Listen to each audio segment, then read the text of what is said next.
Hello everyone, I welcome you all to YouTube channel English by Roshan. तो बहुत ही ज़्यादा important और छोटी सी वीडियो रहने वाली है। वीडियो को एंड तक देख लेना, ठीक है। बहुत सारी इंपॉर्टेंट बातें मैं आज की वीडियो में आपको बताने वाला हूँ। आप में से जितने भी बच्चे एसएससी के एग्जाम की तैयारी कर रहे हैं, तो उनमें से मेरे को लगता है कि 99.9% बच्चे जो है मॉक टेस्ट जरूर देते होंगे, क्योंकि मॉक टेस्ट क्या है, प्रैक्टिस के लिए होता है, ठीक है। आपने जो पढ़ लिया उसकी प्रैक्टिस आप करते हो कि आपको एग्जाम में वो चीज़ आ पा रही है नहीं आ पा रही है, जब आप एक टाइम के साथ उसको सॉल्व करने बैठ रहे हो। तो सभी मॉक टेस्ट लगाते हैं, ठीक है। तो मॉक टेस्ट में क्या होता है ना, कई लोगों का स्कोर ही नहीं बढ़ रहा है, उनका जो स्कोर है वो स्टक हो चुका है, 100 पे, 90 पे, 110 पे, 120 पे, 130 पे आके रुक चुका है। तो लगातार बच्चे मैसेज करते हैं कि सर मॉक में स्कोर कैसे बढ़ाया जाए, कौन कौन से मिस्टेक्स हम अवॉइड करें जिसकी वजह से हमारा स्कोर जो रुक रहा है और स्कोर ना रुके, हमारा स्कोर हमारा आगे जा सके। तो इस वीडियो में डिटेल में मैं एक एक चीज आप लोगों के साथ डिस्कस करने वाला हूँ। बहुत छोटी सी वीडियो है, एंड तक देख लोगे तो बहुत कुछ अच्छा सीख कर जाओगे। और मेरी गारंटी है कि इस वीडियो के बाद आप मॉक टेस्ट को सॉल्व करने बैठना, और जो जो स्टेप्स मैं बताऊंगा, अभी मैंने आगे 9 स्टेप्स बता रखे हैं, उन 9 स्टेप्स को फॉलो करना और फिर आप मॉक टेस्ट देना, और फिर आप मुझे आकर बताना कि आपको फायदा लगा या नहीं लगा, मॉक में आपका जो स्कोर है वो इंप्रूव हुआ है नहीं हुआ। उसके बाद आप मुझे इस वीडियो के नीचे कमेंट में आके बताना। तो इसीलिए मैं कह रहा हूँ कि वीडियो को एंड तक देख लेना, बहुत सारी इंपॉर्टेंट बातें जो है मैंने इसके अंदर बताई हुई हैं, ठीक है। सबसे पहले बात करते हैं कि मॉक टेस्ट कहाँ से दोगे। मॉक टेस्ट आप वहां से दोगे जहां से लाखों बच्चे देते हैं, जो सबसे ज्यादा ट्रस्टवर्दी है, जिसपे सबसे ज्यादा भरोसा किया जा सकता है, जो सबसे ज्यादा रेलेवेंट टेस्ट बनाता है, ठीक है। तो टेक्स्ट बुक है, मैंने भी अपने समय में यहीं से दिया है। आपके जो इन्फ्लुएंसर से सोशल मीडिया पे बैठे हुए जो आपको स्ट्रेटेजी बता रहे हैं, उन्होंने भी यहीं से दिया है। आपके जो टीचर्स जिन्होंने एसएससी क्रैक किया हुआ है, ठीक है, बहुत कम ने किया हुआ है, उन्होंने भी दिया होगा, तो यहीं से दिया होगा। तो मतलब भैया बहुत ही ज्यादा जेन्युइन और बहुत ही ज्यादा रेलेवेंट जो है ये टेस्ट बनाते हैं। और आप में से भी जितने भी बच्चे वीडियो देख रहे हैं, ऑलमोस्ट बच्चों के पास अगर होगा तो ये वाला जरूर होगा, ठीक है। तो अभी क्या है, टेक्स्ट बुक का एक ऑफर है 28 से 31 जुलाई, ठीक है। इसलिए मैं आपको बता रहा हूँ, ये आपको 1 साल का जो कंप्लीट पास है टेक्स्ट बुक का, ठीक है, वो आपको मिल रहा है अभी 395 में। लेकिन ये कब मिलेगा, उसके लिए आपको जाके कूपन अप्लाई करना पड़ेगा। अप्लाई कूपन का ऑप्शन आता है, वहां पे कूपन लगा देना EBR, ठीक है।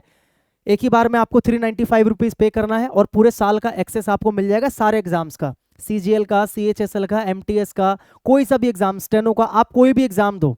800 प्लस एग्जाम्स है, मैं आपको बता दूं टेक्स्ट बुक पे 800 प्लस एग्जाम्स है। और मॉक टेस्ट तो मत पूछो कितने हैं, 80,000 से ज्यादा मॉक टेस्ट आपको मिल जाएंगे यहाँ पे, ठीक है। इसके अलावा प्रीवियस पेपर भी मिलेंगे आपको, हर एग्जाम के मॉक टेस्ट तो मिलेंगे मिलेंगे। जैसे देखो CGL के 254 प्रीवियस पेपर्स हैं, 931 मॉक टेस्ट हैं। ऐसी CHSL के 277 प्रीवियस पेपर्स हैं और 973 मॉक टेस्ट हैं, ठीक है। तो 395 रुपीज में आपको कंप्लीट 1 साल का जो पास है वो आपको मिल जाएगा, कंप्लीट एक्सेस आपको मिल जाएगा हर एग्जाम के लिए। तो जाओ, डिस्क्रिप्शन में लिंक है, वहां से बाय करो, या वेबसाइट से, एप्लीकेशन से, कहीं से भी आप ले सकते हो, ठीक है। कूपन लगा देना EBR। इतना समझ गए भाई।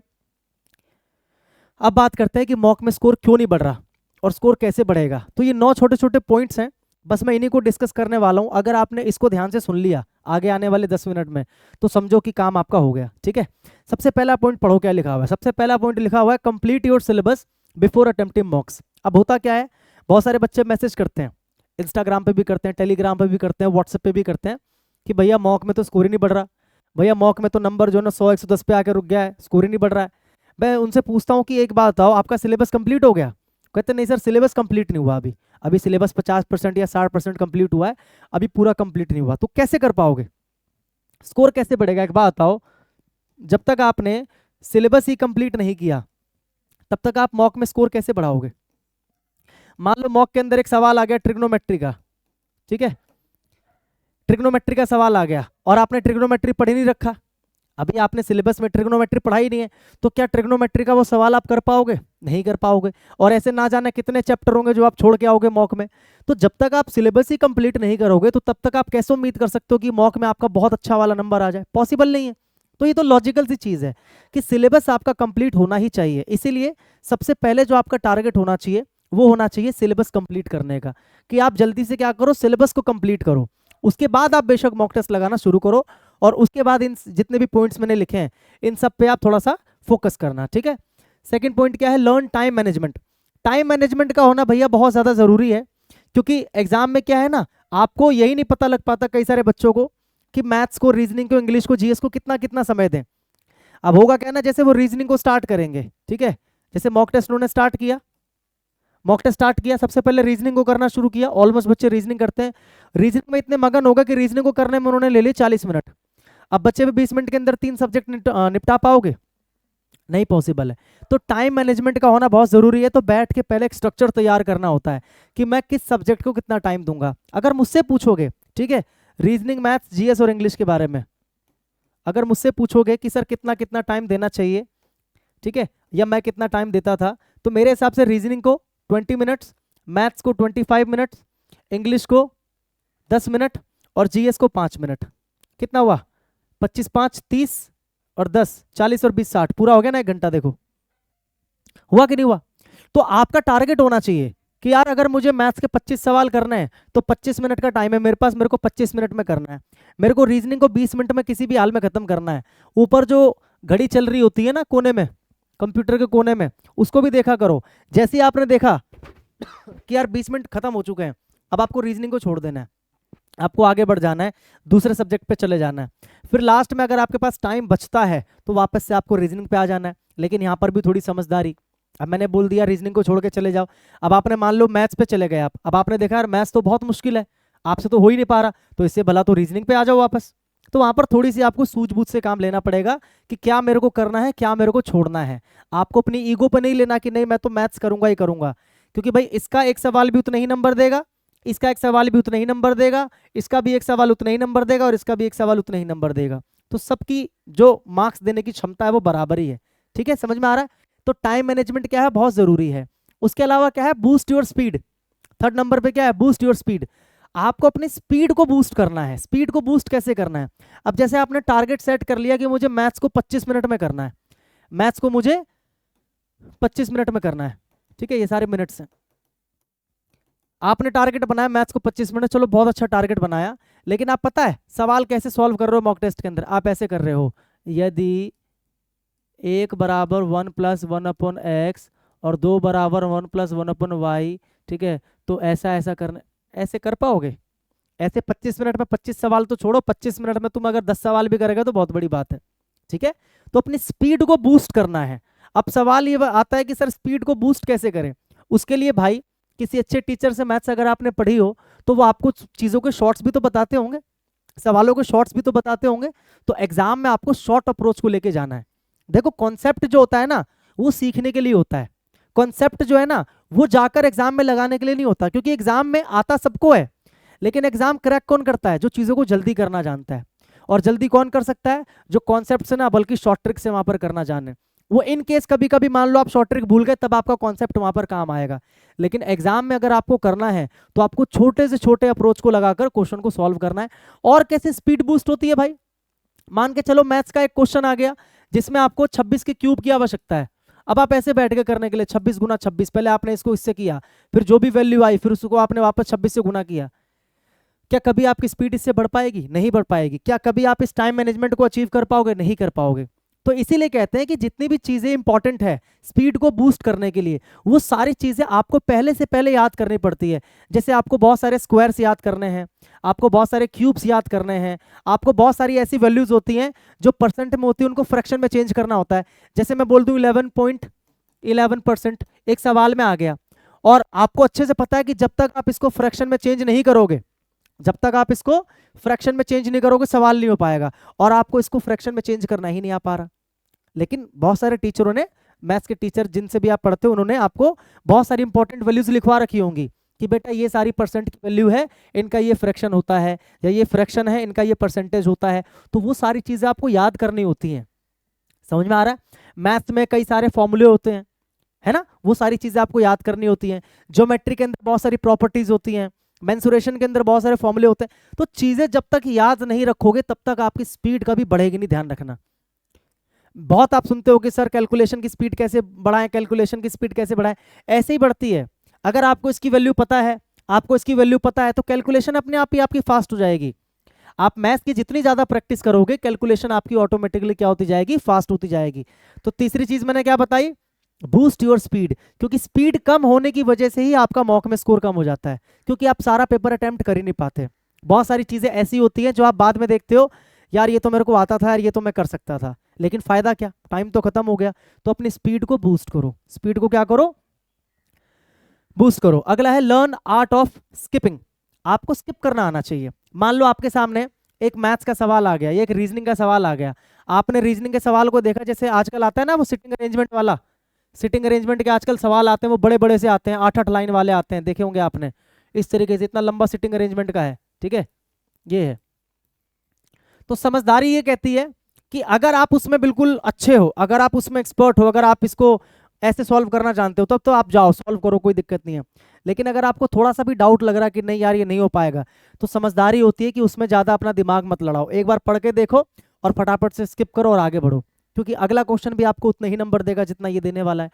क्या पता इसको छोड़ने के बदले आप 4 नए क्वेश्चन अच्छे से सॉल्व कर पाओ, तो वो ज़्यादा अच्छा हुआ ना। ऐसा तो नहीं कि वो 4 छोड़ के 1 करना है मुझे, नहीं, 1 छोड़ के 4 करना है मुझे, 1 छोड़ के 4 करना है। मतलब जैसे आपके सामने एक मैथ्स का सवाल आ गया, अब मैथ्स का सवाल आपने पढ़ा, पढ़ते के साथ ही आपको लग रहा है कि हाँ ये तो मैंने पहले कर रखा है सॉल्व, या ये सवाल तो मुझे आता है, तो आप उसको करोगे। लेकिन जैसे आपने पढ़ा और पढ़ के आपको लग रहा है कि नहीं यार थोड़ा सा घुमाने वाला मामला है, थोड़ा सा मतलब लग रहा है कि नहीं हो पाएगा, स्किप कर दो, आगे बढ़ जाओ, उसको बाद में करना, अगले राउंड में करना, अभी राउंड वाला सिस्टम भी मैंने इसमें बताया हुआ है। तो स्किप करना आपको आना चाहिए, आपको जिद्दी नहीं बनना वहां पर आपको बिल्कुल भी जिद्दी नहीं बनना कि नहीं मुझे तो करना है तो करना है। अगर नहीं हो पा रहा है तो स्किप कर दो, आगे बढ़ जाओ, ठीक है। अगला है फिक्स योर पैटर्न, आपको अपना पैटर्न फिक्स करना है। पैटर्न का क्या मतलब है, एग्जाम में 4 सब्जेक्ट आने वाले हैं, पैटर्न का मतलब होता है आप ये फिक्स करो कि सबसे पहले आप कौन से सब्जेक्ट को टाइम दोगे, फिर आप क्या करोगे, फिर आप क्या करोगे, फिर आप क्या करोगे। मैं अपना पैटर्न बताऊं, सबसे पहले मैं रीजनिंग को किया करता था, रीजनिंग के बाद में इंग्लिश को किया करता था, इंग्लिश के बाद में जीएस को किया करता था, और लास्ट में मैं किया करता था मैथ्स को। ये मेरा पैटर्न है, आप अपने हिसाब से अपना पैटर्न बना सकते हो। बहुत सारे बच्चे ऐसे होते हैं जो पहले मैथ्स को करते हैं, लेकिन मैं सबसे पहले रीजनिंग को किया करता था, रीजनिंग के बाद में किसको, इंग्लिश को, इंग्लिश के बाद जीएस को, और जीएस के बाद में मैथ्स को। तो आप अपना एक पैटर्न सेट करो और उसी पैटर्न के हिसाब से आपको डेली मॉक देना है, और एग्जाम भी आपको उसी पैटर्न के हिसाब से सॉल्व करना है, उसी सीक्वेंस में आपको सॉल्व करना है, ठीक है। ऐसा नहीं कि कभी आपने अचानक से मैथ्स को पहले उठा लिया, कभी अचानक से आपने जीएस को पहले उठा लिया, नहीं, आपके दिमाग में एक चीज फिक्स कर दो कि पहले रीजनिंग करनी है मुझे, और रीजनिंग को मुझे इतना ही टाइम देना है। आपके दिमाग में चीज क्या कर दो, फिक्स कर दो, तो अपना पैटर्न फिक्स कर लो। चीजें समझ में आ रही है। उसके बाद है do not spend too much time on any question, यानी कि ये वही वाली है, इसी से लिंक्ड है ये बात, स्किपिंग वाले से, दोनों कनेक्टेड है ये। किसी एक क्वेश्चन पे आपको ज्यादा समय स्पेंड नहीं करना होता, क्योंकि मैंने क्या बताया, सारे क्वेश्चन की वैल्यू क्या है, सेम है, सारे क्वेश्चन आपको 2 नंबर दे रहे हैं, ठीक है। तो अगर आप एक क्वेश्चन को छोड़कर उसके बदले में 4 नए क्वेश्चन कर पा रहे हो, तो वो ज्यादा समझदारी का काम है। तो किसी भी एक क्वेश्चन पे ज्यादा समय आपको व्यतीत नहीं करना। कंप्लीट मॉक इन 2 राउंड्स, बहुत इंपॉर्टेंट चीज है ये। जब आप एक मॉक को सॉल्व करने बैठते हो ना, सॉल्व करने का मतलब अटेम्प्ट करने बैठते हो, तो आप हमेशा उसको 2 राउंड में किया करो। 2 राउंड का क्या मतलब है कि जैसे एक बार में, जैसे आपने सबसे पहले मान लो रीजनिंग को उठाया, तो रीजनिंग के 20 मिनट में, स्टार्टिंग जो आपने 20 मिनट लिए या 18 मिनट 17 मिनट में, आपने सारे के सारे वो क्वेश्चन कर लिए जो आपको एक बार में देखने में आ जा रहे हैं। अब टोटल 20 मिनट है 25 क्वेश्चन के लिए, लेकिन आप फर्स्ट राउंड में कितने क्वेश्चन कर पाओगे, 25 में से मान लो 20 क्वेश्चन कर पाओगे, तो उस 20 क्वेश्चन के लिए अब कितना, 15 मिनट का टाइम आपने मान लो लिया, 15 मिनट का टाइम आपने लिया। अब ये मत सोचो कि मेरे पास रीजनिंग के 5 मिनट अभी भी बचे हैं, तो पहले मैं उन 5 बचे हुए सवालों को, नहीं, आप क्या करो, जैसे आपने रीजनिंग को उठाया, रीजनिंग कर रहे हो आप, रीजनिंग के फर्स्ट राउंड में आप कितने, 25 में से आप 20 सवाल कर पाए, आपने टाइम लिया 15 मिनट का, कोई बात नहीं, आगे बढ़ जाओ। अब आ जाओ जीएस पे, ठीक है, या इंग्लिश पे, फिर इसके भी फर्स्ट राउंड में आपके मान लो 20 सवाल हो पाए, इसके फर्स्ट राउंड में आपके 7 सवाल 8 सवाल हो पाए, और इसके फर्स्ट राउंड में आपके 15-16 सवाल हो पाए, ये हो गया। अभी भी आपके पास टाइम बचेगा, क्योंकि अभी तो आपने सिर्फ वो सवाल किए जो आपको बहुत अच्छी तरीके से आते हैं, जो एक बार में देख के लग रहा है कि हो जाएगा। तो जाहिर सी बात है इन सब में से थोड़ा थोड़ा टाइम बचा है ना, तो जो टोटल आपके पास टाइम बचा है, अब उसमें से आप क्या करो, जो बचे हुए सवाल है अगला राउंड उसको दो आप। मेरी बात समझ में आ रही है।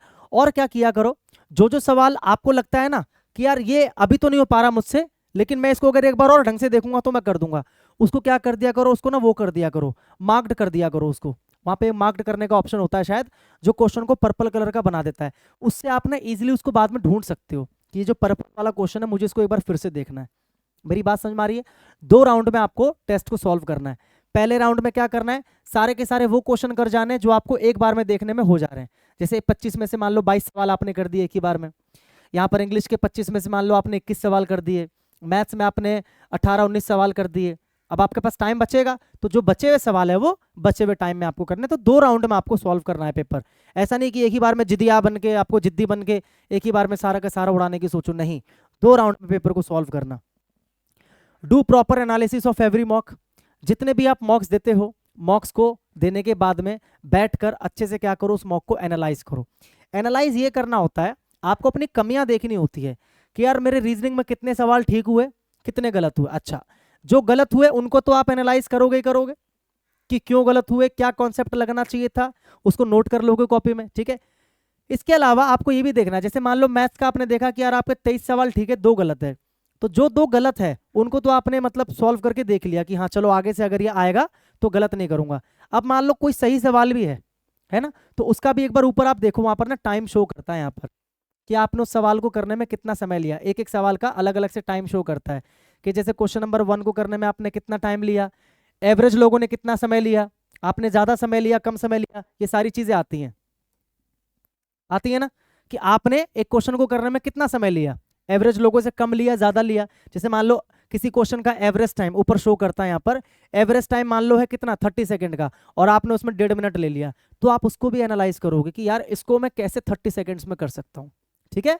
तो एनालिसिस टोटल प्रॉपर सबका करना होता है, एक एक क्वेश्चन का, जो केवल गलत है उसी का नहीं, बल्कि एक एक क्वेश्चन का फिर से देखना होता है कि हाँ जो मेरे को पता है कि मैंने तो टाइमली किया है, कोई दिक्कत नहीं है, उसको छोड़ दो। जो आपको लग रहा है कि आपने ठीक तो कर लिया लेकिन आपने टाइम ज्यादा ले लिया, उसको भी दोबारा से एनालाइज करो और उसको कोशिश करो शॉर्ट में कैसे करेंगे, उसको सॉल्व करके कॉपी में क्या कर लो, लिख लो। तो प्रॉपर एनालिसिस करो, ठीक है। रीजनिंग के, जीएस के, इंग्लिश के जितने भी नए कॉन्सेप्ट्स आते हैं, इंग्लिश के जितने भी नए वर्ड्स आते हैं, कॉपी में अलग से लिखते चलो। जीएस जैसे आपने सॉल्व किया तो जीएस के जितने भी नए नए क्वेश्चन आपको दिख रहे हैं वो सारे कॉपी में लिखते चलो। मेरे पास भी एक डायरी है, अभी यहाँ पर मेरे पास होती तो मैं आपको जरूर दिखाता। मैं उसमें अपने सारे जीएस के जो क्वेश्चन है वो नोट किया करता था, इंग्लिश के सारे वर्ड्स नोट किया करता था, ठीक है ना, समझ में आ रहा है। तो प्रॉपर तरीके से एनालिसिस करो। आपकी कोशिश ये होनी चाहिए कि अगर वही सेम चीज अगले मॉक टेस्ट के अंदर आ जाए तो उसको मुझे गलत नहीं करना है। आपकी पूरी की पूरी कोशिश ये होनी चाहिए, ठीक है। और अगला क्या है, इक्विपमेंट, एनवायरमेंट एंड टाइम। ये बहुत ज्यादा जरूरी चीज है। आप जिस इक्विपमेंट पे टेस्ट दे रहे हो वो बहुत जरूरी है कि कैसा होना चाहिए, ठीक है। सबसे पहली चीज, मोबाइल फोन पे आपको मॉक टेस्ट नहीं देना। अभी से आदत अगर बनाओगे कंप्यूटर की या माउस पकड़ के टेस्ट देने की तो आपकी आदत बहुत अच्छी बन जाएगी, एग्जाम में कोई दिक्कत आपको नहीं आएगी, ठीक है। आपके पास अगर सिस्टम नहीं है, कंप्यूटर नहीं है, तो टैब होता है, टैब है, टैब में क्या कर लो, माउस को कनेक्ट कर लो। समझ में आ रहा है कि नहीं आ रहा है। तो कोशिश करो कि टैबलेट पे, कंप्यूटर पे, इन सब पे आपको मॉक टेस्ट देना है, लैपटॉप पे आपको मॉक टेस्ट देना है। अगर आपके पास नहीं है, अरेंज नहीं कर पा रहे हो, लास्ट ऑप्शन फोन है, तो फिर तो क्या ही कह सकते हैं, फिर तो आप फोन पे ही दो, ठीक है। इक्विपमेंट आपका ठीक होना चाहिए। कई बार इक्विपमेंट की गड़बड़ी की वजह से भी मॉक में आपका कम स्कोर आता है और आप बिना मतलब हताश या निराश हो जाते हो, ठीक है। एनवायरनमेंट आपको कैसा रखना चाहिए, एनवायरनमेंट आपको बिल्कुल एग्जाम जैसा रखना चाहिए। एग्जाम में आपके अगल बगल वाला क्या बात करता है, नहीं करता, बिल्कुल पिन ड्रॉप साइलेंस होता है। तो आपको भी वैसे ही एनवायरनमेंट के अंदर रह के मॉक टेस्ट देना है। ऐसा नहीं कि घर में शोर हो रहा है, इधर इधर पढ़ाई, मतलब इधर लड़ाई उधर लड़ाई, इधर हु अल्लाह उधर हु अल्लाह, है ना, और आपका ध्यान जो है ना डिस्ट्रैक्ट होता है। ऐसे में आप प्रॉपर तरीके से ना किसी चीज पर ध्यान नहीं लगा पाओगे, तो इससे भी आपके मॉक टेस्ट में स्कोर जो वो कभी कभी कम होने के चांसेस हो सकते हैं। तो कोशिश ये किया करो कि एनवायरनमेंट बना लिया करो एक अपने, मतलब एक शांत जगह पे कोने में बैठकर आप टेस्ट को दिया करो, और घर वालों को बोला करो कि 1 घंटे तक बिल्कुल क्या रहे, शांत रहे। और टेस्ट किस टाइम पे देना है मॉक टेस्ट, वो भी बहुत जरूरी होता है। मॉक टेस्ट आप अक्सर दोपहर को दिया करो, ठीक है। दोपहर में 12 बजे, 1 बजे, 2 बजे, 3 बजे, इसी के बीच में आप टेस्ट को दिया करो। अपने आप को पहले से ना टफ माहौल में ढाल लो, क्योंकि आपको नहीं पता कि आपका एग्जाम कितने बजे की शिफ्ट में हो, कब हो, कैसे माहौल में हो। तो अपने आप को उस माहौल में पहले से क्या कर लो, ढाल लो, ठीक है भाई। तो इन सारी चीज़ों का अगर आप ध्यान रखते हो, जब आप अगला मॉक टेस्ट देने जाओगे ना, तो इन सारी चीज़ों का ध्यान रखना कि भैया टाइम मैनेजमेंट आपको कैसे करना, किस सब्जेक्ट को कितना टाइम देना, मैंने आपको बता दिया। स्पीड कैसे बढ़ती है, मैंने आपको सारी चीज़ें बता दी कि स्पीड बढ़ाने के लिए आपको पढ़ना पड़ता है, बहुत सारी चीज़ें याद करनी पड़ती है, तो उसको याद करो। क्योंकि जब तक स्पीड नहीं है तब तक आप टाइमली क्वेश्चंस को नहीं कर पाओगे और आपका मॉक टेस्ट में कभी स्कोर नहीं बढ़ेगा, ठीक है। तो सबसे इंपॉर्टेंट चीज़ ये हुई। स्किप करना आपको आना चाहिए, एक क्वेश्चन पे ज्यादा समय आपको स्पेंड नहीं करना है, माइंड में रखना अपने बात ये। अपने पैटर्न को फिक्स कर लो कि पहले क्या करोगे, फिर क्या करोगे, फिर क्या करोगे, मतलब सीक्वेंस आपको आपके दिमाग में होना चाहिए, ठीक है। इतना क्लियर हो गया। और 2 राउंड में आपको मॉक को करना है। पहले राउंड में सारे वो क्वेश्चंस कर जाओ जो आपको देखकर लग रहा है कि हाँ ये तो हो जाएगा, और अगले राउंड में वो सारे करो जो आपने पहले राउंड में छोड़ दिए थे। ठीक है भाई, और हर मॉक के बाद में अच्छे तरीके से क्या करो, उसका एनालिसिस करो। ठीक है, इस तरीके से इन स्टेप्स को अगर आप फॉलो करते हो, ये मेरे खुद के आजमाए हुए, खुद के किए हुए स्टेप्स है, इसलिए मैं आपको बता पा रहा हूँ। ठीक है, ऐसे तो बहुत लोगों ने बताया होगा, अलग अलग तरीके बताए होंगे, ये मेरा खुद का आजमाया हुआ, खुद का बताया हुआ एक तरीका है। आप इसको अपना के देखो, मेरे को पूरा भरोसा है कि आपको इससे बहुत ज़्यादा बेनिफिट मिलेगा। और मैं फिर से बता रहा हूँ कि कोई जादू की छड़ी नहीं है कि आज आपके 100 आ रहे हैं और ये वीडियो देखने के बाद तुरंत आपके 160 आ जाए। नहीं, आज अगर आपके 100 आ रहे हैं तो हो सकता है अगले टेस्ट में आपके 105 आ जाए, है ना, अगले में फिर 110 आ जाए। ऐसे करते करते धीरे धीरे धीरे धीरे आपका स्कोर बढ़ेगा। ठीक है, इतना समझ में आ गया? यहाँ तक आपको बात समझ में आ गई? अब एक बहुत इंपॉर्टेंट चीज़ सुनो ध्यान से, बहुत इंपॉर्टेंट चीज़। ठीक है, मैं अगली जो मैराथन क्लास है इसी चैनल पे इंग्लिश की, वो लेके आ रहा हूँ आप लोगों के लिए। ठीक है, वो मैराथन क्लास किस चीज़ की रहेगी? वो रहेगी रीडिंग कॉम्प्रिहेंशन की। जैसा कि आपको पता है, मैंने पैरा जंबल की कंप्लीट क्लास ले रखी है इसी चैनल पे, एक मैराथन में 3 घंटे में मैंने खत्म कराई थी। ऐसी क्लोज टेस्ट 2 से 3 घंटे की मैराथन ली थी मैंने, वो खत्म करवा दी थी। ठीक है, और बहुत ही तगड़ा रिस्पॉन्स आप लोगों ने दोनों क्लासेस पे दिया है, 50-60 हज़ार बच्चों ने देख लिया है हर एक वीडियो को, मतलब पैरा जंबल को भी और क्लोज टेस्ट को भी। तो ऐसी अगला जो मैं आप लोगों के लिए मैराथन लेके आ रहा हूँ, ठीक है, इसी आने वाले संडे को, वो मैं लेके आ रहा हूँ रीडिंग कॉम्प्रिहेंशन का। कंप्लीट रीडिंग कॉम्प्रिहेंशन में 3 घंटे के अंदर खत्म करा दूंगा, उसके थीम से लेकर, उसकी टोन से लेकर, और किस तरीके से आपको पढ़ना है, कैसे जल्दी सॉल्व करना है, सब कराने वाला हूँ। लेकिन उसके लिए आपको एक मेरा काम करना है, एक कंडीशन है।